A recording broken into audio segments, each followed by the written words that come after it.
bienvenue dans Elles agissent, le podcast qui donne la parole aux femmes qui font bouger les choses. À chaque épisode, je donnerai la parole à une femme pour qu'elle nous présente son univers, son métier, ses convictions.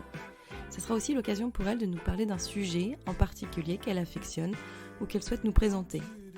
Ce sont des femmes inspirantes qui nous poussent à nous interroger, à réfléchir, à avancer. Et moi, à chaque fin d'épisode, je suis vraiment motivée pour agir et j'espère que ça sera pareil pour vous. Dans cet épisode, qui sera en 2 parties, je reçois Marie. Marie est la cofondatrice et vice-présidente de l'association Stop Bébé Secoué. Dans le premier épisode de l'interview, Marie nous livre avec dignité ce que son bébé a vécu. Elle revient sur ces journées où tout a basculé. Comment elle est passée d'une vie de famille recomposée, trouvant tout juste son équilibre, au chaos et à l'enfer. De la peur à l'assourdissement, à la rage, à la tristesse. Marie nous explique ce qu'ils ont vécu. Car c'est bien une famille qui est impactée à tout jamais par cet acte de maltraitance. L'épisode, plein de pudeur, est tout de même riche en émotions. Et si le sujet est trop difficile pour vous, je vous conseille d'écouter directement le 2e épisode. Dans la 2e partie, nous évoquons l'après. Cet après, parfois oublié des médias ou des statistiques. Nous avons évoqué son engagement associatif, l'aspect juridique long, épuisant, et la reconstruction d'une famille, d'une femme, le suivi de son enfant. Ces épisodes sont l'idée même que j'ai d'Elles agissent. Vous faire connaître ces femmes du quotidien qui font bouger les choses, parfois en se battant, parfois la boule au ventre ou les larmes aux yeux. Merci Marie pour ce moment. C'est un épisode que je considère d'utilité publique, car il y a encore tellement de choses à faire. Écouter, partager et s'engager. Bravo Marie, pour tes actions, tu es vraiment une femme qui agit.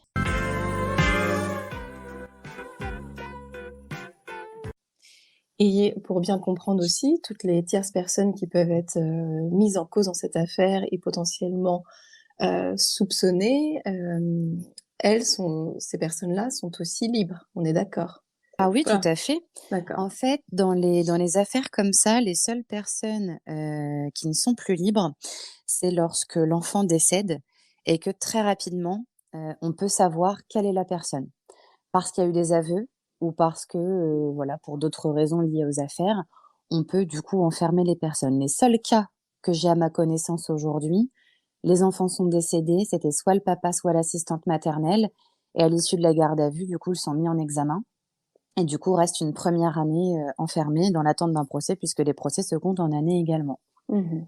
À quel moment ton engagement est né et ton envie de t'engager dans l'association Stop Bébé Secoué est apparue? Bah écoute, c'est à l'époque, ce que j'allais faire était encore très flou, mais quand mon fils a été sauvé, donc c'était en pleine nuit, et le lendemain, une fois que j'étais assise dans les marches à l'extérieur avec un café à la main, je crois que j'étais en train de réaliser que j'avais failli perdre mon fils alors qu'à la même heure, la veille, j'étais inquiète parce qu'il avait une gastro, mais et là, en fait, c'était tellement violent que je me suis dit: «Mais faut faire avancer un peu tout ça, faut mieux comprendre les choses».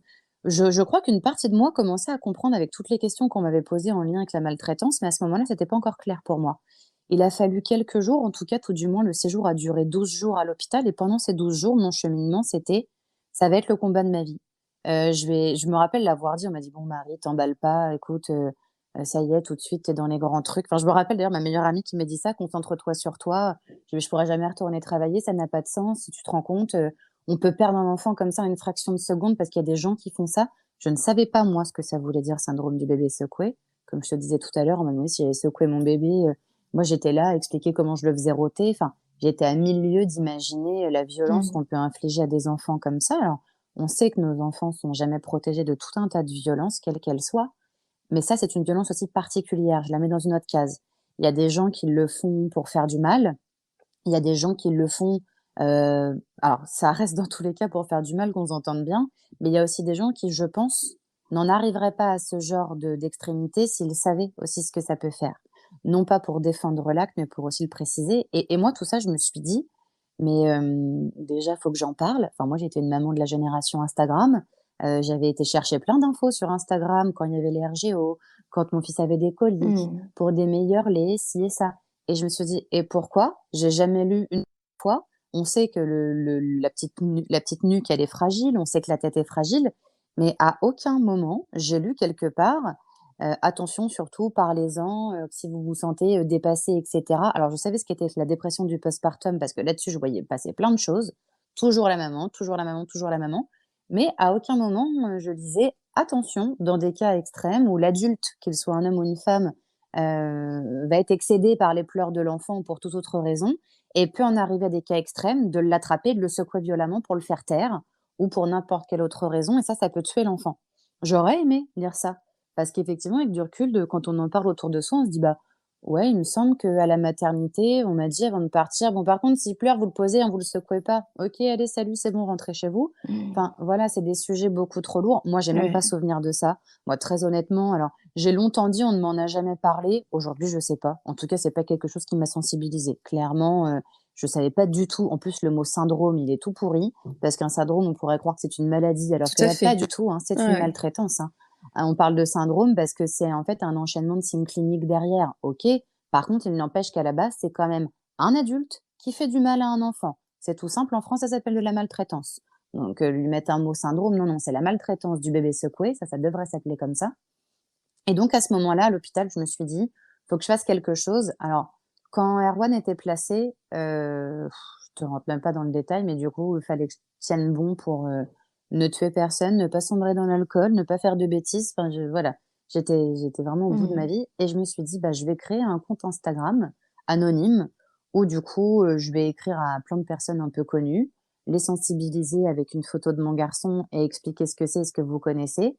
Et du coup, je lisais en fait, j'avais besoin moi de comprendre ce qui était arrivé à mon fils, donc j'ai lu des recommandations de la Haute Autorité de Santé. J'avais trouvé une association qui parlait de ça, enfin, j'étais en lien avec 2 associations, une dont les enfants étaient placés et l'autre, qui accueillait des parents dont les enfants étaient victimes du syndrome du bébé secoué et d'autres maltraitances d'ailleurs. Et en fait, je me suis dit: «Bah, moi, tout ce que je sais pas, je vais l'écrire avec des mots simples». Donc l'aventure, elle a commencé comme ça il y a 5 ans. J'avais créé ça et puis, bah, chemin faisant, en rencontrant d'autres personnes, en rencontrant d'autres parents et en essayant de m'engager dans des associations. Mais du coup, c'est pas toujours évident parce que tu as des grosses associations en France qui font un travail de malade et c'est Mmh. génial ce qu'elles font. Elles sont très générales sur la maltraitance en tant que telle et là, de plus en plus, ils développent des parties, liées au syndrome du bébé secoué, donc c'est chouette. Ça veut dire que ces grosses assos qui sont connues, elles vont aider à faire davantage de prévention du fait d'en parler. Mais je te remets il y a 5 ans en arrière, c'est tout frais, c'était en 2017. Il y avait que dalle. Il y avait une association qui existait et qui malheureusement n'existe plus aujourd'hui, mais qui était vraiment là, tu sais, pour entre nous, être parents de victimes, s'entraider. Alors, donc à l'époque, du coup, il y avait pas particulièrement Mmh. d'associations sur le sujet. Il existe des grosses associations en France et qui font un véritable travail de titan pour faire avancer les choses, que ce soit enfin voilà, concernant la maltraitance des enfants, mais très peu finalement sur le syndrome du bébé secoué. Ça commence là depuis quelques temps, et c'est tant mieux parce que ça portera la prévention encore plus haut puisqu'elles ont la chance d'être connues et reconnues, ces associations-là. Dès lors où tu as une reconnaissance d'utilité publique, clairement, ça porte aussi le travail à un plus haut niveau. Mais je te remets il y a 5 ans en arrière, bah, il y avait une association, qui regroupait en fait des familles de victimes.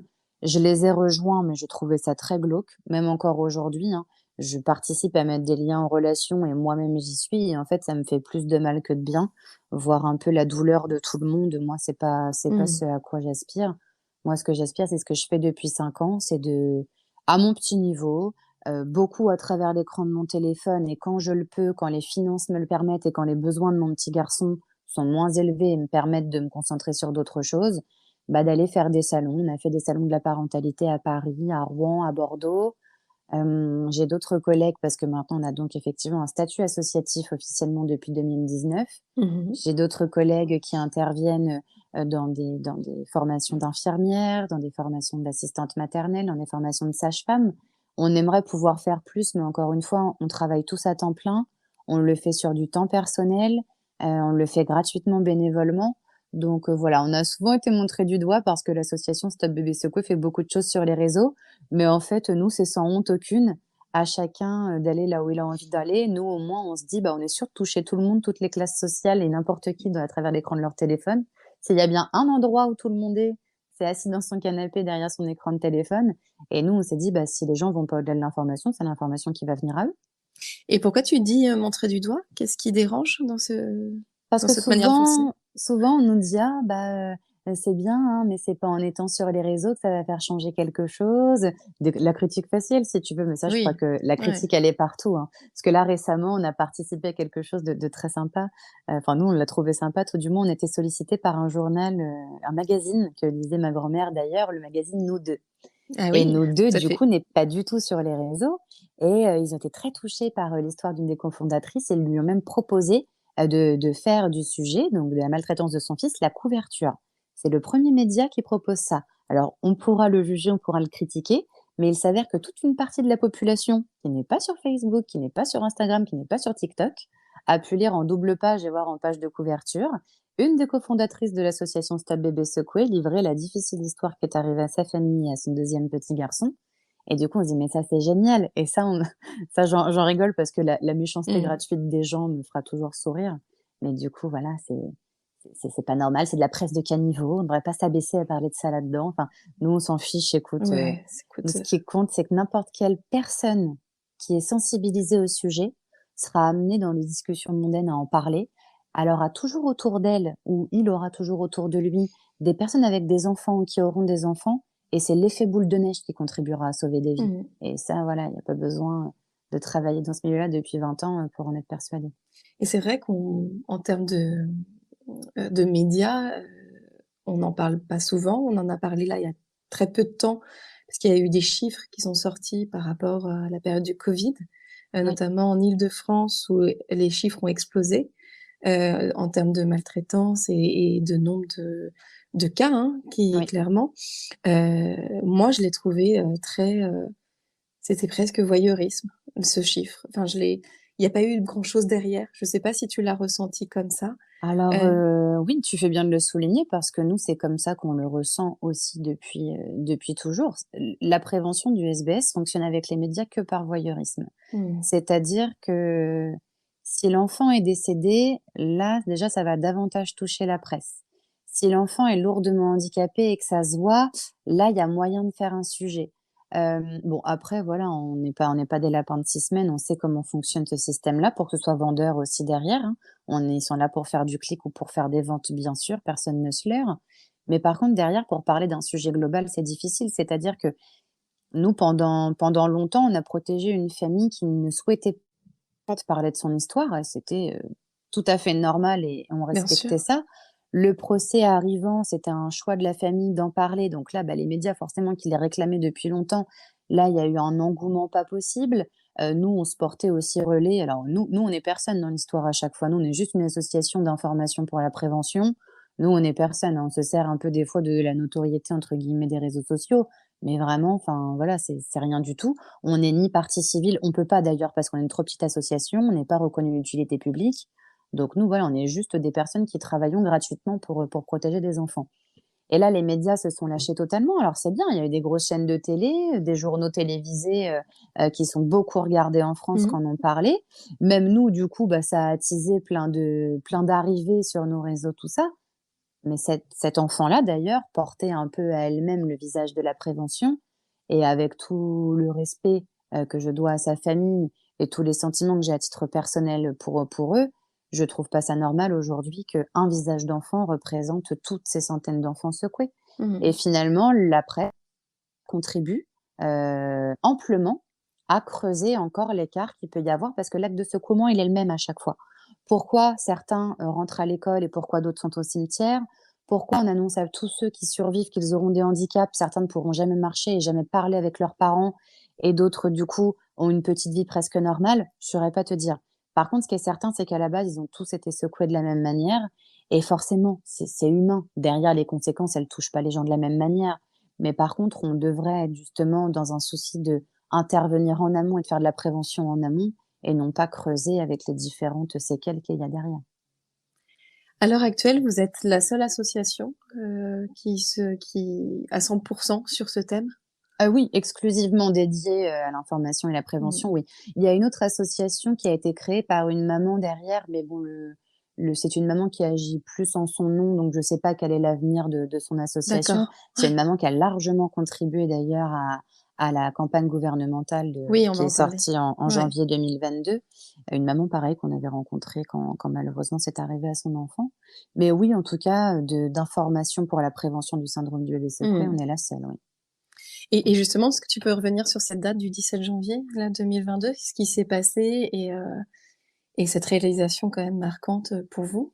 Bah, là, c'est même à l'échelle nationale pour la prévention du syndrome du bébé secoué, c'est un grand pas en avant parce que ça y est, une campagne exclusivement dédiée à cette prévention a eu lieu, avec du coup, des un renforcement des recommandations de la Haute Autorité de santé en se servant de ça pour faire la campagne gouvernementale.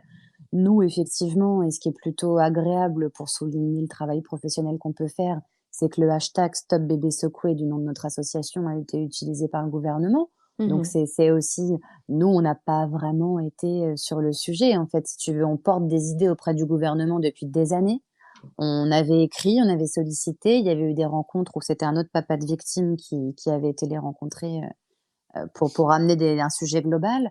Avant le premier confinement de 2020, on a donc échangé avec une maman, qu'on connaissait qui avait la possibilité, heu, voilà, par son réseau personnel, d'avoir un retour plus facile. Donc on a transmis tout le travail qui avait été effectué et chemin faisant, tu vois, il aura fallu 2 ans pour qu'elle arrive, de par ses liens un peu plus étroits, heu, à fonder quelque chose, à monter. En fait, si tu veux, ce qui a été, c'est une escalade de plein de choses et c'est ça qui est précieux, mais qui parfois on se dit: «Bon, il suffit aussi d'attendre qu'il y ait des personnalités connues qui soient touchées pour faire avancer les choses, ou il suffit qu'il y ait des gens qui aient davantage de relations à qui ça arrive pour que ça fasse avancer les choses». C'est triste, mais au moins ça fait évoluer les choses et ça, c'est bien l'essentiel. Mais tu vois, toutes les recommandations de la Haute Autorité de santé, c'est quand même 2011 et 2017. L'association Stop Bébé Secoué, c'est officiellement 2019, même si, Mmh. officieusement depuis 2017. Enfin, tout ce travail-là fait, et par tant d'autres acteurs, hein, qu'on ne pourra pas citer, qui arrive enfin à être porté, devant le cabinet du secrétaire d'État, chargé de la protection de l'enfance et qui là est très, très touché par l'histoire de cette maman et du coup se dit: «Ben, on va faire quelque chose». Et voilà, et on a eu au moins ce soutien de cet homme, en tout cas que nous on remercie tous les parents de victimes, monsieur Adrien Taquet, qui a pris le sujet au sérieux et qui a permis, Mmh. avec l'agence de com, avec cette maman, de pouvoir du coup en amener à cette campagne gouvernementale qui du coup, est retombée derrière aussi vite qu'elle avait été lancée, Et oui, ouais, mais qui ouais, pourtant a eu le mais mérite d'exister et d'exister, ouais. voilà. Et est-ce que justement il y a d'autres choses qui sont des perspectives, des projets, des mises en place ou comme tu dis, tout est un peu retombé après, cette mise en Alors avant? il y en a beaucoup. Très D'accord. honnêtement, nous, on n'est pas forcément l'association, qui participe à tout ça. Pourquoi? Parce que comme je te le disais tout à l'heure, nous, on ne s'occupe que de ce sujet-là. Mmh On mh. a vocation aussi à rester indépendant, à ne pas, devoir, prendre des décisions, faire des choix de communication parce qu'on nous demande de faire ci ou de faire ça. C'est un souhait de notre part. On est petit et pas reconnu d'utilité publique, donc nous, on se portera aussi relais, de tout ce qui sera fait. Là, on sait qu'il y a eu quelques représentants d'associations qui ont été reçus à l'assemblée pour échanger sur des sujets. Tant mieux, ça avance. Nous, en tout cas, ce qui est certain à notre niveau, c'est qu'on continue à faire les mêmes demandes qu'on faisait avant la campagne pour justement qu'elle ne s'essouffle pas. On demande une prévention obligatoire sur le modèle canadien, hein, qui fonctionne très bien. Une formation, un moment d'information obligatoire à la sortie de la maternité avec une sorte de contrat d'engagement entre les parents et les maternités pour dire que la prévention a bien été distribuée, a bien été faite correctement. On a d'ailleurs un manifeste, une pétition qui est sortie pour le 5 avril, la journée qu'on a créée de sensibilisation nationale au syndrome du bébé secoué. On a atteint pas loin de 26 000 signatures en 6 mois, donc on est plutôt content. Ouais, ouais. Et là, nous, on travaille aussi depuis 2 ans avec la comédienne Ariane Brodier, qui est devenue un soutien, de taille, pour la prévention. On a rencontré différentes personnes, tout un réseau du coup cinématographique et on a travaillé longtemps sur un scénario avec aussi un médecin légiste et là voilà, ça y est, le sujet est en train de prendre vie et ce sera un court métrage sur le sujet du syndrome du bébé secoué pour encore une fois l'apporter au grand public. Nous, Stop Bébé Secoué, on va dire, on est plus l'équipe du peuple. On est Mmh. plus là pour aller toucher tout le monde. Effectivement, on a vocation aussi à ce que les lois changent, à ce que les choses évoluent, Mmh. mais aussi il y a des très grosses associations qui ont des salariés, qui ont les possibilités, qui ont le budget, de pouvoir faire ça et nous, on va se concentrer avec nos petits moyens, nos petits moyens et nos grandes envies, pour toucher les gens et Et vous faites des belles choses et vous faites avancer les choses et bravo aussi à toi parce que, c'est une chose de vivre ce que tu as vécu, ce drame, mais c'est une autre de s'engager, de rester aussi connecté à ça, en fait, quelque part. C'est quoi? C'est plus fort que toi? C'est une vraie volonté de te dire: «Ne faut plus que ça recommence» ou, alors faut je souris parce que, ma réponse, en fait, elle est changeante en fonction des jours. En ah fait, et je suis on est dans quel jour? tu as raison que c'est plus fort que moi. Ça, c'est Ouais. indéniable parce que j'ai eu besoin et même j'ai eu nécessité à des par moments de prendre du recul et j'y arrive pas. Parce que, je me dis: «Tant qu'il y aura» alors c'est très utopique ce que je vais te dire, mais tant qu'il y aura des bébés secoués, je ne peux pas m'arrêter. Je peux pas accepter, que ce qui est arrivé à mon petit garçon, ça puisse réarriver. Je peux pas accepter d'imaginer que des mamans, puissent vivre des douleurs comme mes amis. Je dis mes amis parce que du coup, entre parents, on a sympathisé avec le temps, mais je me dis: «Voilà, aujourd'hui, j'ai des amis qui vont voir leur bébé sur une pierre tombale dans un cimetière, qu'on a même été privés de ça au moment des confinements». Enfin, Mmh. Ouais, ouais. j'ai des amis qui, du coup, ont des enfants lourdement handicapés et pareil, pendant les confinements, tous les soins qui les aidaient beaucoup ont été arrêtés. Des femmes qui se battent pour que leurs enfants, soient reconnus, aient des indemnités.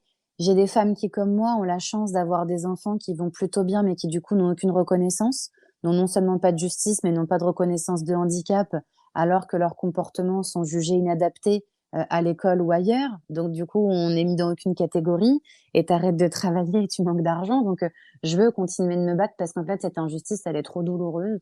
Il y a une autre injustice personnelle que notre fils n'ait pas le droit à la justice et que nous, on n'y ait pas le droit non plus, qui me rend folle et qui me rend malheureuse et je pense aujourd'hui avoir fait en tout cas tout ce que je pouvais faire et payer tout ce que je pouvais payer pour éviter ça et malheureusement, bah, voilà, j'ai pas la Mmh. force. Par contre, j'ai la force, ouais, de mettre mon énergie, parfois trop d'énergie, donc c'est un petit peu aujourd'hui ce que j'essaye de faire, de mieux mesurer. Parce que quand tu t'engages comme ça personnellement et bénévolement dans des causes aussi fortes et dans lesquelles tu es aussi concerné, tu prends les choses aussi très très à cœur, peut-être parfois trop et je te le disais tout à l'heure, il y a des jugements qui sont inutiles, mais il y a aussi des fois où en fait, tu perds ce statut de parent de victime quand tu t'engages dans une association. Par moment, on se rend compte, on est plusieurs à le vivre parce qu'on l'a fondé à 6 et on est 4 parents de victimes et le constat commun est aussi très douloureux. C'est que les gens oublient parfois que nous-mêmes, on est concernés de plein fouet, que nous-mêmes, on a vécu tout ça et même si on les histoires sont différentes à quelques degrés, mais il reste un noyau commun à chaque famille touchée par le syndrome du bébé secoué et tu te dis: «C'est dur aussi à vivre» et moi, parfois, j'aurais juste envie de crier et de dire: «Mais ce que je fais, je le fais pour vos gosses parce que moi, le mien, c'est trop tard». Tu vois, des fois, tu es Mmh. énervé, tu as envie de le dire: «Le mien, de toute façon, ne peut pas remonter en arrière, je le fais pour protéger vos enfants, donc arrêtez. Arrêtez d'en vouloir toujours plus, arrêtez de tout critiquer, arrêtez de choper la moindre phrase que j'ai pu dire: "Ouh là Mmh. là, c'est pas gentil contre tel parent"». Ouais, mais on s'en fout parce qu'au final, qui est gentil envers nous? Qui nous offre une justice? Qui nous reconnaît? Qui vient remplir mon frigo? Enfin, voilà, donc des fois, c'est je lâche pas parce que je suis entourée de personnes, formidables, notamment celles qui ont encore plus d'admiration pour moi, c'est celles qui ne sont pas concernées en premier lieu.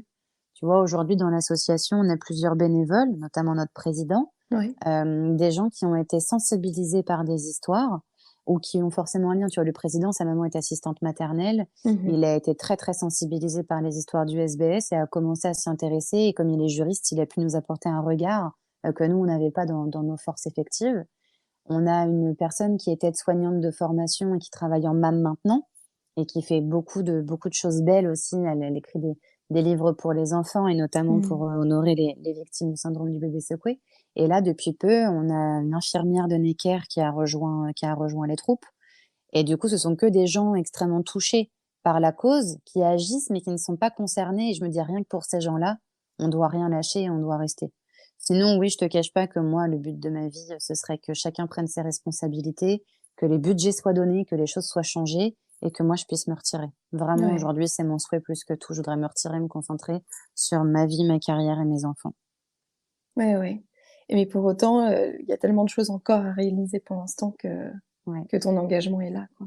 Et justement, pour bien évaluer, c'est combien de temps dans ta vie entre, si tu pouvais nous faire une vision entre les soins que pour ton Euh, enfant, entre ton travail, entre ton association, c'est des Oh, semaines. tu vas me casser le moral là. Non, au contraire, Euh, c'est pour Alors montrer à quel point. aujourd'hui, c'est mieux parce que déjà depuis un mois, là, la nouvelle rentrée scolaire, le planning de soins de mon fils s'est amélioré. Donc il a 2 rendez-vous par semaine et même là, 1 semaine sur 2, il n'en aura qu'1. Donc Mhm. déjà, nous, c'est grandiose. C'est bien qu'il y ait pour lui déjà, mais pour nous. Eh oui. Aussi parce que la condition sine qua non pour reprendre ma carrière professionnelle, c'était qu'on inverse avec le papa. Donc moi, je suis restée du coup, sans emploi à la maison pendant longtemps et du coup, on a inversé avec le papa, ce qui fait que c'est lui qui a aujourd'hui un congé de présence parentale qui est D'accord. prévu par la CAF. La CAF et les médecins, hein. Dès lors où tu as un enfant qui a des besoins médicaux, tu peux avoir un temps de travail aménagé. Donc là, maintenant, c'est le papa. Donc moi, si tu veux, ça fait à peu près 6 mois déjà que je souffle. Alors j'ai un train de vie de folie, mais Mhm. le fait de ne plus aller dans ces centres médicaux, de ne plus avoir directement le suivi médical, mais de l'entendre, relaté par le papa, bah, déjà ça me soulage beaucoup Bien parce que sûr. c'est des prises de tête en moins. Donc moi, écoute, je travaille 39 heures semaine. Je travaille à 1 heure de chez moi, donc tu ajoutes 2 heures de transport par jour en plus des 39 heures semaine. Mhm. Je check, la boîte mail professionnelle de l'asso et nos réseaux plusieurs fois par jour. J'échange sur les groupes de travail, que ce soit les groupes des fondateurs ou les groupes avec les bénévoles, aussi plusieurs fois par jour. Et ponctuellement, comme on le fait aujourd'hui, je dégage du temps sur mon jour de repos pour la Mhm. presse, les médias, le projet cinématographique. Donc je serais incapable de te dire combien de temps Ouais, ça d'évaluer. représente. Ouais, Quand ouais. j'ai besoin d'écrire, j'écris souvent, tous les articles le soir tard, heu, quand je suis au calme et quand ça y est dans mon cerveau, bon le boulot est fini, la maison est rangée, le petit est couché, heu, donc après du coup je ne dors pas parce que Mhm. du coup je remets plein de choses donc voilà. Donc c'est pas une très bonne organisation, mais je pense qu'il y a beaucoup trop de boulot pour, on n'a pas les possibilités d'avoir des salariés dans l'asso, mais à l'époque où je travaillais pas, en tout cas, c'était beaucoup plus gérable. Aujourd'hui, Bien c'est sûr. difficile.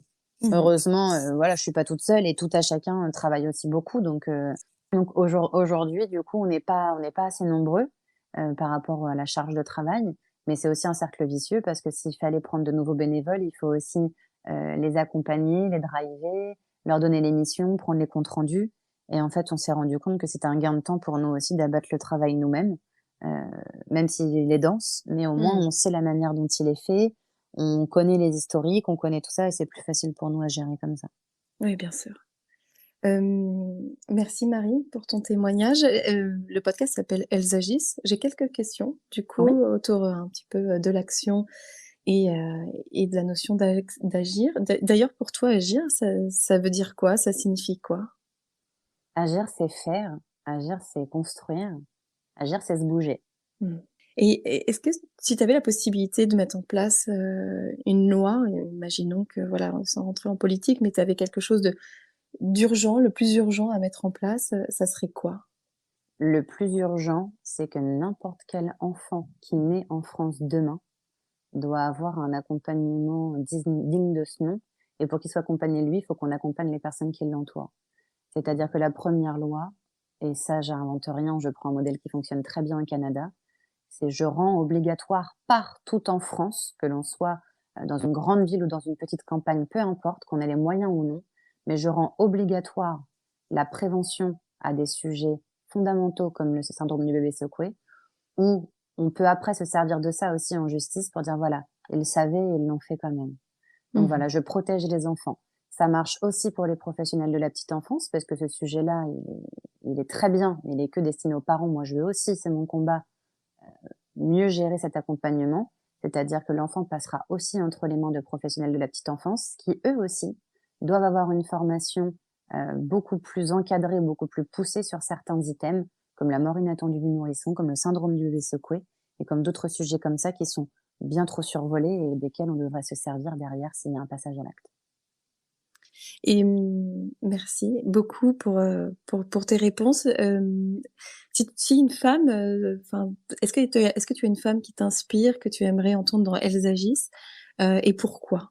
Alors écoute, je pense à quelqu'un de prime abord qui n'a rien à voir avec tout le sujet dont on vient Mmh. dont on vient de parler, mais qui a été source d'inspiration, qui est la fondatrice de la marque de bijoux Janero.